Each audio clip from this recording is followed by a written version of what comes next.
Natin, bossing. Ano na kami. Reset. Okay, sige. Medyo malumbay ang mga joint ni sir eh. Pasiglahin natin.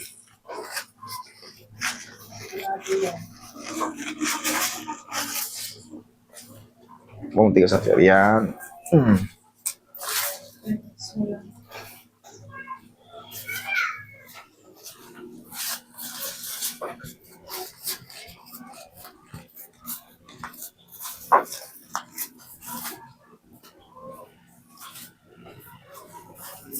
Gamit namin ng katawan ko sir eh. Tama lang yan. Straight lang yan. Yan, straight lang.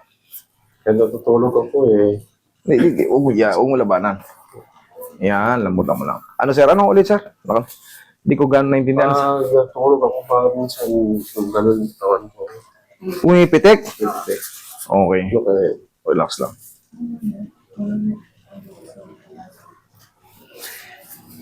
Kung wala namang sumasakit, pumipitik lang, minsan nagugulat tayo sa panaginip.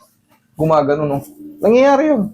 Pero kung wala namang nagiging epektong, kunyari, pag pitik nyo, sakit.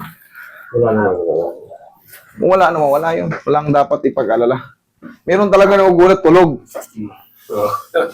Kahit ako ganun eh. Tayo. Meron talagang ganun. Magugulat yung katabi natin, hanggang ginagawa mo. Panaginip yun. Parang susuntok na eh. Hanggang patagilid. Huwag lagi namumulikat, tulog ka. Ayun, pag Hindi umisa, Minsan sir, Yun. umaga sa Bunga ng pagod yun. Pero kung mayat-maya ang pulikat nyo, kahit nakarelax kayo, pinupulikat kayo, baka bumababang magnesium, potassium nyo. Pero kung hindi naman, tsambahan lang, dahil bunga ng trabaho, wala yun. Pagod lang. Ang gagawin nyo, haplos lang ng pagmamahal. Tanggal yun. Yun ang pinakaiba ng pumipitik sa pinupulikat. Yung iba, umaabot sa singit ng sakit. wala na nga ibang amoy yung gaan kundi ba? Diba? Ano naman to, friendly naman yung amoy nito eh. Hindi katulad to na amoy matanda. Hindi. Di ba? Yung kamay mo. Friendly yung amoy nitong pau. Kahit sumakay ka sa bus, mag-aircon ka, sumakay ka sa anong aircon na elevator, friendly yung amoy niya, hindi siya yung, uy, may pumasok na senior citizen ah. Hindi, iba to.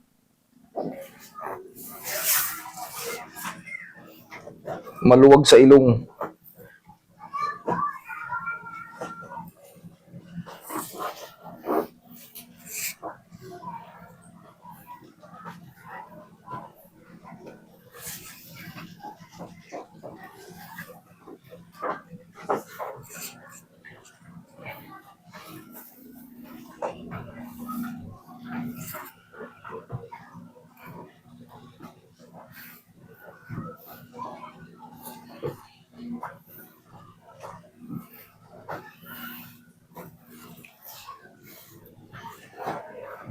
Relax lang.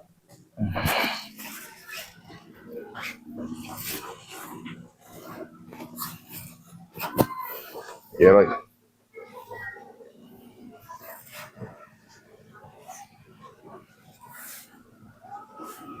Pare, kung makakapag-diet pa tayo, di mas maganda. Tihaya. Huwag tayong umiidad na pabigat ng pabigat ng pabigat. Ang hirap mag-diet sa totoo lang kasi maraming masasarap na pagkain. Pero, Hindi, yung ang hirap kasi sa labas ka lagi. Kung saan lemon water. Pakulo ka ng lemon water. Magbaong ba? Salo sa umaga. Gagaan ka. Kahit hindi ka mag-exercise, papawisan ka na nun. kahit nga kalahati lang yung Inhale. Exhale. Meron talagang lahi na tabain. Meron naman taong kahit anong kain, mas malakas siyang kumain sa akin, pero tingnan ko, mas malaki ako sa akin. hindi tumataba. Meron ganun. Kahit anong kain, hindi tumataba. Yung iba naman, 2 kutsara na nga lang ako eh. Ika na. Pero, bakit bumibilog ako ng todo-todo? Metabolism. Isa ka ron. Subukan mo mag-lemon water. Subukan yan, lemon water. Pakulo kayo ng lemon. Sa isang lemon, 1 litro. I-take nyo yan ng mainit-init pa. Parang kape o parang tsaa. Pag nagsawa na kayo sa asin ng lemon, Pumili kayo na ngayon ng honey. Parang chai, parang tea. Yun ang gawin nyo. Ang laking bagay nun. Pero hindi yan over the night, ha? Titirahin nyo mga 1 buwan hanggang 2 buwan. Or hanggang 3 months. Kung habang buhay nyo ng healthy naman yun. Lemon, vitamin C yan eh. Yung honey, may mga anti-cancer. Yung honey, yung original na honey, ha? Ayan. Huwag kayong bibili ng honey yung sinasabi, galing to sa bundok. Pagka, yung tinambay mo, punong-puno ng asukal yung ibabaw. Ang hirap na magtiwala dito na Oo, dito may naglalako-lako niyan eh. Pag nabili mo, okay pa. Paglipas 3 araw, makita mo may kutik-kutik ng puti. Lumabas na yung asukal. Magic sugar.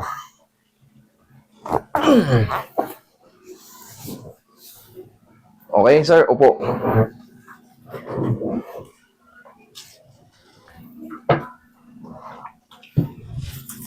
Subukan niyo yun, ma'am, ha? Para, tapos, ang palagi niyo pa, di ba, gusto yung kumain ng kumain. Pipino. Sausaw niyo rin sa honey. Para lang kayong kumakain ng tubig niyan. Maya kayong busog, pero hindi kayo tataba. sa sopa pa naman. Ayun, maganda yun. Kahit sa suka na may paminta, okay yun.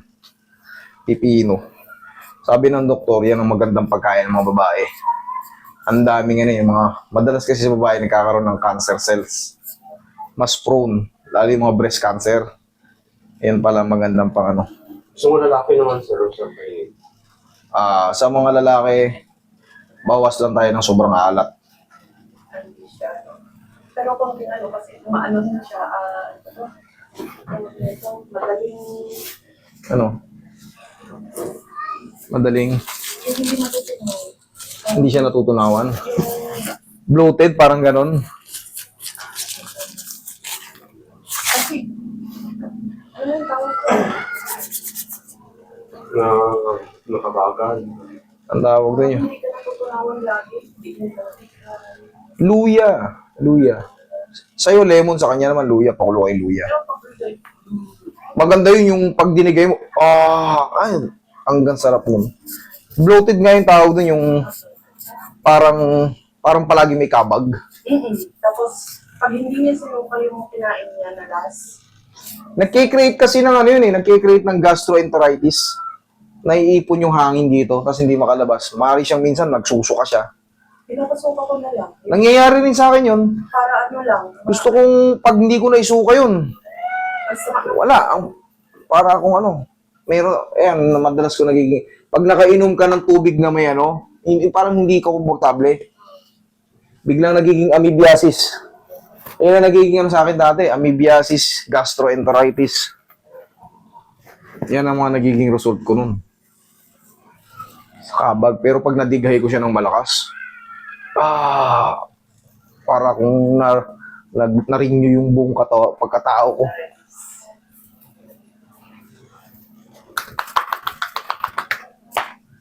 Okay, sir? Thank you.